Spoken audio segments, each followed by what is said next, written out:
Después de la pausa en ADN, continuamos haciendo la buena educación.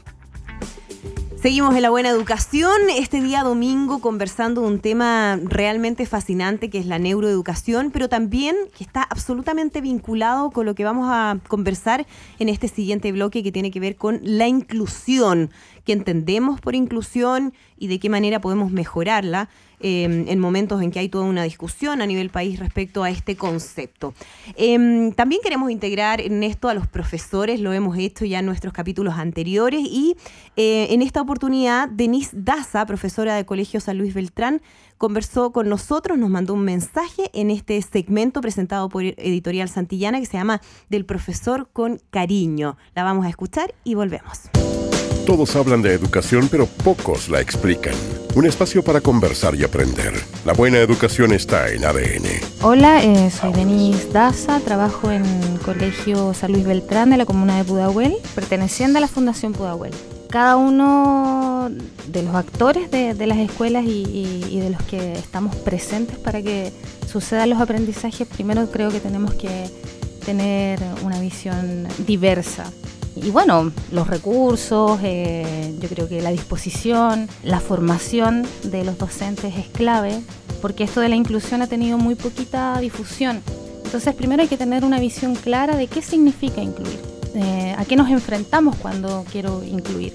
Yo creo que para lo que se espera de la inclusión estamos totalmente al debe. Un espacio para conversar y aprender. En ADN seguimos compartiendo la buena educación.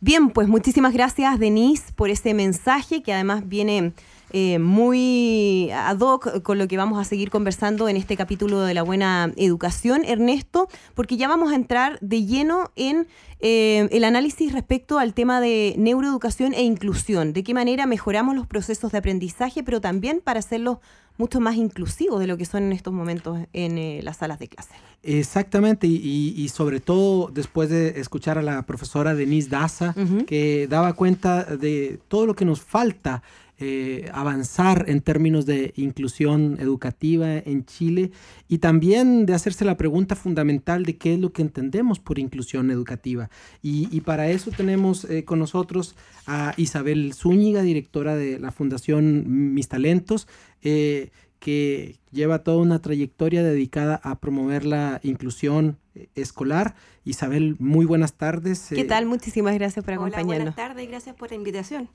Bueno, y quisiéramos partir, Isabel, tal vez de la reflexión que nos planteaba la profesora Denise.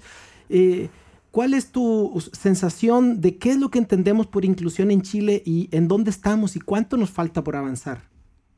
Amplia la pregunta. Bien amplia. Bien amplia la pregunta. Que vamos de lo más general a lo más particular. Mira, para responder la pregunta yo me gustaría ir un poquito hacia atrás. Perfecto. A definir quiénes son nuestros estudiantes. En el bloque anterior hablábamos de neurodiversidad, que en el fondo hacía hincapié en que todos los niños son distintos, tienen un cerebro distinto.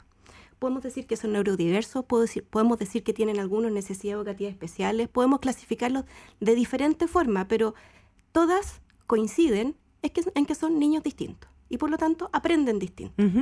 Entonces, ¿qué es lo que tiene que hacer un sistema de educación para fomentar el desarrollo del aprendizaje en esos niños? Entender cómo aprenden los niños. Y cómo aprende el desafío uno de entonces, los niños. No es de los niños a aprender lo que un sistema estándar, homogéneo les ofrece, sino es del sistema a enseñarles a los niños que son distintos. Entonces, un sistema de educación inclusivo es aquel que reconoce la diferencia y entrega a cada uno de esos niños la forma correcta para aprender. Y en ese sentido, Ana Lucía, voy a rescatar algo de lo que decía que me pareció muy importante, ¿no? El tema de cada cerebro es distinto, por lo tanto cada aprendizaje es distinto y eso es la norma, no es la excepción. Es la norma, no es la excepción. Exacto. Me gustaría graficarlo con una frase de Einstein. ¿Cuál? Él decía, si a un pez tú le enseñas toda su vida a correr, va a morir pensando que es idiota. Mira, y es tal cual. Es tal cual. Y es tal Cada cual. niño es bueno para algo.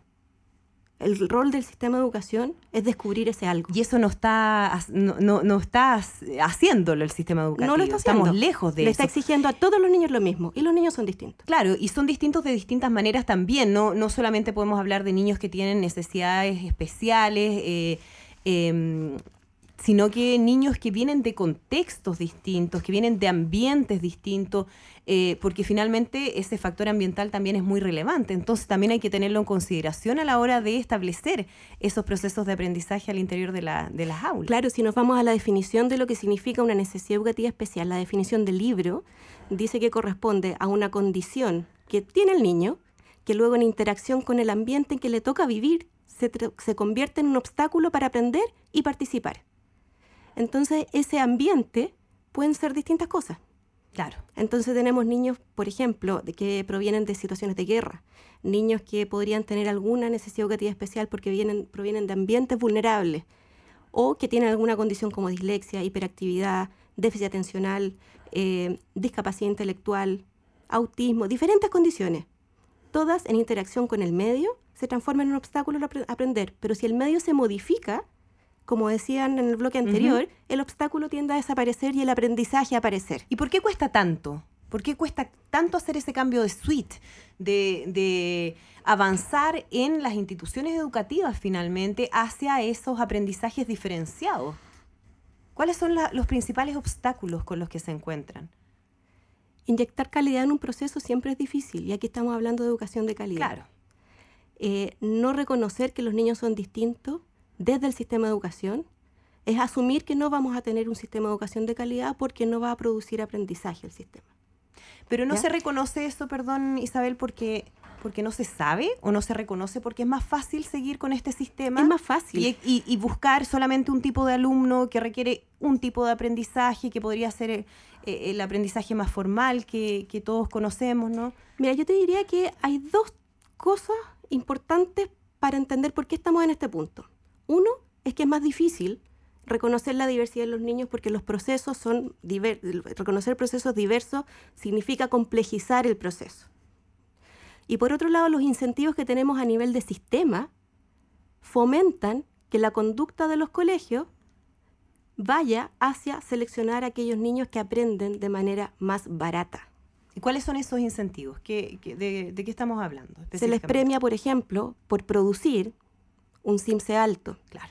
¿Cuáles son los niños que van a seleccionar? Los niños que son capaces de producir un CIMSE alto a costo bajo. Y toda la diversidad queda fuera de eso. Por lo tanto, aquí tenemos que entender que estamos en presencia de un sistema en el que intervienen las políticas públicas, intervienen las condiciones de los niños, intervienen los contextos de los niños y también intervienen las instituciones de educación. ¿Y de qué manera nos hacemos cargo de eso, Ernesto? Exactamente, y ahí te quería preguntar, Isabel, si tenemos por supuesto los incentivos del sistema, pero de pronto también tenemos los profesores, las mismas familias que de pronto dicen, oye, yo no quiero que mi hijo esté con alguien que tiene alguna necesidad educativa especial porque mi hijo va a perder. Somos una sociedad inclusiva, hay presiones de ese tipo porque claramente están los incentivos del sistema, pero creo que tal vez como sociedad deberíamos hacernos la pregunta al menos de si más allá del discurso somos en lo cotidiano inclusivos o no. La respuesta creo que es no, no somos inclusivos. Ahora, ¿por qué no somos inclusivos? No tenemos la costumbre de serlo y en general cuesta adaptarse a cualquier cosa que es nueva porque es desconocida. Caminar hacia un sistema de educación inclusivo significa un cambio y por cambio cuesta. Ahora, hay otra cosa también, como se le desconoce, además de que representa un cambio, tampoco se conocen los beneficios que ese cambio lleva. Y aquí me quiero ir a la evidencia, porque hay otros países que sí han apostado por esto, hay algunos colegios que en Chile han apostado por esto, y la evidencia es a favor. Hay tres cosas sumamente importantes. Primero, que los niños con necesidades educativas especiales aprenden mejor en ambientes inclusivos. Hay algunas indicadores. Que en colegios especiales. Que en colegios especiales. Esto en promedio ocurre, ¿ya? Por ejemplo, estos niños bajan sus tasas de deserción, aumentan su rendimiento en pruebas estandarizadas como el CIMSE incluso, aumentan sus tasas de graduación y finalmente mejoran su inserción laboral.